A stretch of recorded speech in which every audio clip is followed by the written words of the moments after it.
Čau lidi, já vás vítám u mého nového videa, u mého prvního videa na tomhle kanále. Já jsem Tony27 Sport, jo. Dneska tu máme výsledky 32. kola, T-Sports Extra ligy v ledním hokeji, jo. To jsem si řekl, jako že jsem se na to koukal na jeden zápas, no, takže by jsem to mohl natočit, jo. Takže doufám, že se vám tohle video bude líbit a my se můžeme jít prvně kouknout na první zápas, který byl Český Budějovice Třinec. Musí se mi to načíst. Takže, jo. Třinec dal góla. Jo. Statistiky hráčů, jo. Ty vogo, to bude stříhání. No, Třinec dal góla, ale pan trenér Českých Budějovicích si vzal výzvu a vyšlo to. To jsem už nezjistil proč, ale můžeme se kouknout pak, jo. Zprávy. Má čisté konto, jo. Čistý konto je dobrý. Protože proti Třinci chcete mít samozřejmě čistý konto. Ano, neuznaný gol, tady to vidíme v 17. minutě. A Přikryl dal góla. Olesen a Kubík mu nahrával. Pak tu byly spousta trestů, jo. Tohle byla rvačka. Jako Třinec, můžeme se kouknout statistiky. Třinec měl střely na brány, jo, měl 10 na bránu, jo, ne, počkejte, měl 25 střel na bránu, už to chápu, ale prostě ne, já ne to tam padnout, jako, já nejsem sice fanoušek, toho Třince nebo Českých Budějovic, ale Český Budějovice překvapili rozhodně. Třinec zase začíná prohrávat, což mě to nebude vadit. Ale samozřejmě, aby jsme tady byli statistiky hráčů, jo. Aby jsme tu byli pozitivní taky, jo. Daňo nic nepředved, jo, nic. Měl 18 minut, jako 0 nic, jo. I prostě typek, který, jo, tam byl 16 minut, tak dokázal toho víc udělat, pardon, 16, toho víc udělat jak Daňo, prostě Daňo se tam rval, nebo nerval, ale to se můžeme poskouknout, kdo se tam rval. Jo, takže to nebyl Daňo, promiňte, já se vám omlouvám. Tohle byla první,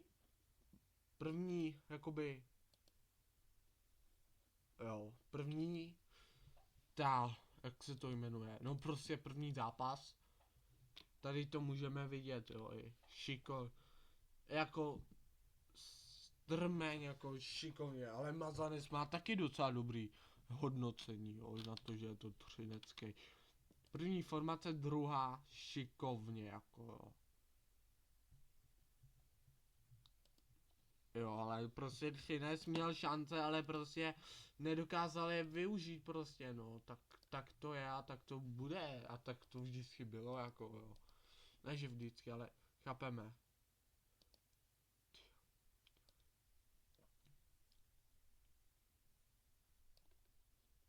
Zprávy, jo. A pak jdeme se kouknout na druhý zápas Litvínov Olomouc, jo.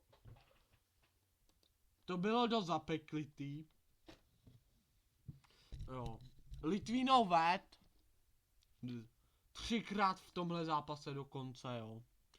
Ale prostě Litvínov v pátek hrál dobře, ale prostě dneska se mu to včera se mu to nevydařilo. A prostě co mám vám tomu víc říct, prostě měli nakročeno, nevyužili. tady můžeme se kouknout na statistiky, střely na bránu. Prostě vidíme, že můžeme se kouknout, že prostě Třinec byl asi lepší, dá střely na bránu, jo. Vyloučení, no tak to byly fakt, že dobrý. Jakoby Olomouc a vyloučení. Góly v Přesilov, prostě tenhle zápas byl jakoby dobrý. Sice jsem ho neviděl, ale teďka jakoby z toho. Nevím, jak se to říká, to mi je jedno. Jdeme se kouknout na další zápas a to je Plzeň Pardubice. Tady jsem to přál Plzni, jo. Aby jsem byl upřímnej, tady jsem to přál víc Plzni, protože prostě za mě, ale nebyly lepší, jo. Já jsem si teda myslel, že byly lepší, no, ale prostě góly jim neuznali. Což já jsem to, zrovna na ten gól, co jim neuznali, tak to jsem se kouknul. A prostě nevím, co tam rozhodčí zkoumali, protože já jsem hnedka z prvního záběru věděl, že to offside. No. Ale chápu rozhodčí, jo, nesmějí tam dělat chyby. A kdyby já jsem tam byl, tak by jsem chyby dokázal dělat. Jo. Úspěšnost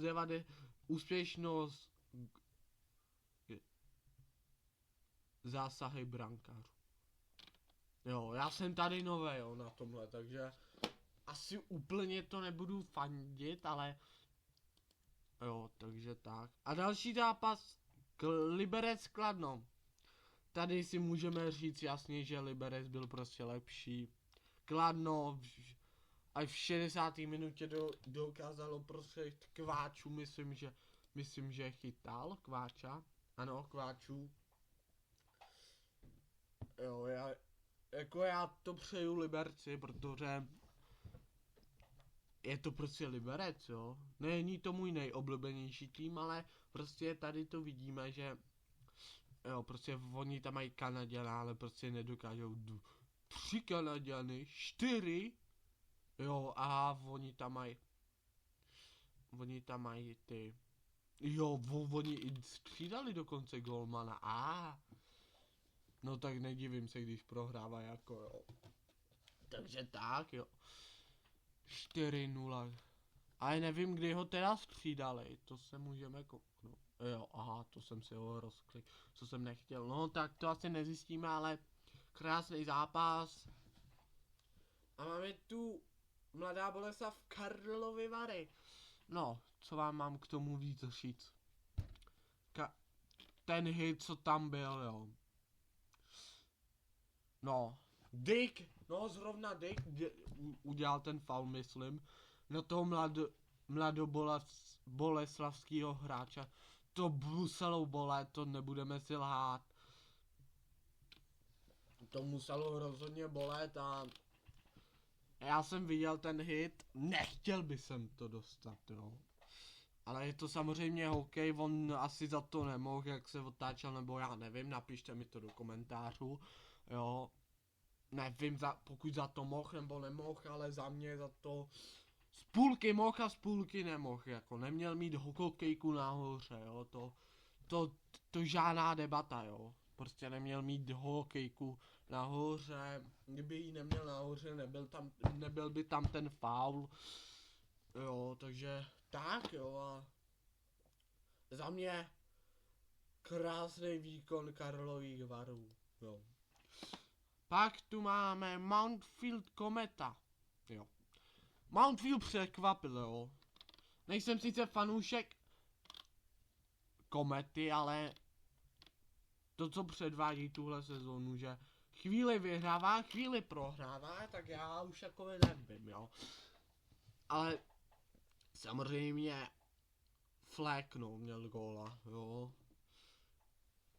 Ale byly tu i docela dost minut, jakoby hrubost, no, gulaši. A kdo tu dával góla? Boa? Bunaman má 1+1, což je dobrý, jo. Nevím, jak to bude, ale samozřejmě nechci vám lhát, ale překvapilo mě to tu, jo. A jakoby Sparta versus Vítkovice. To byla přestřelka, jo. No, já se zase zasykávám, to nemůžu. To byla přestřelka. 90% gólů padalo v přesilovce, jo. Jak vidíte, góly v přesilovce 3-2, jako, což je 5 a padlo tam 9 gólů, což to je více jak přes polovinu. Byli tam hezký, jo, byli tam hezký jakoby šance na obou stranách, to nebudu lhát. Ale prostě tady to je prostě, tady Sparta prostě nic nehrála, jo, jako. Vítkovice tam hráli toho mnohem víc jak my, jo. Ano, jsem fanoušek Sparty. No, prostě se nám 2 zápasy nepovedly, nebo kolik, já nevím, já jsem rád, že si pamatuju to, co bylo včera. Byl jsem už naštvaný, jo. Prostě oni dali pomalu všechny góly z přesilovky. 3 góly dali z přesilovky, takže půlku. A plus dali do prázdný brány, jako. Tady se nebudeme lhát, že Sparta měla vyhrát, ale prostě nedokázala to, takže tak a doufám, že příště to bude lepší, jo. To hráme, to nevím. Jo, takže a můžeme se ještě kouknout na tabulku, abyste věděli. Pardubice jsou první, Mountfield druhý, Sparta třetí, Třinec čtvrtý. Kometa je až 8, jo. Hochu. No ale furt od toho 11. místa prostě zbývají kolik? Prostě 7 bodů, jo. To jsou 4 zápasy a je to vyrovnaný, jako jo. Ta tabulka. Jo, samozřejmě ještě střelci můžeme, Červenka vede s 34 bodami, Flag, jo. Až tady je Špaček, jo, ten má 9 plus 21.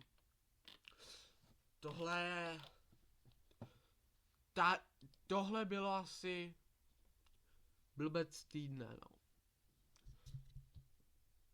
A zase se uvidíme třeba u jiného sportu někdy příště. A tohle bude konec videa, doufám, že se vám tohle video líbilo. Natáčím to 13 minut a doufám, že se vám video líbilo. Nezapomeňte mi určitě napsat do komentářů vaše komu třeba fandíte, nebo jaký sport byste příště chtěli. To je taky důležitý. Jo. A vám děkuju a čau.